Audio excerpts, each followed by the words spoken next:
The last half hour, a jury found a Wood County constable not guilty of using unnecessary force by way of his canine partner. Wood County Constable Kelly Smith was on trial for allegedly directing his police dog to bite a suspect who did not pose a threat that warranted use of the police dog.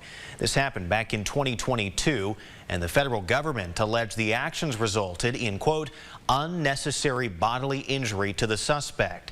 After a week-long trial, a jury reached a not guilty verdict this afternoon after deliberating for about 2.5 hours. Again, Wood County Constable Kelly Smith found not guilty. Well,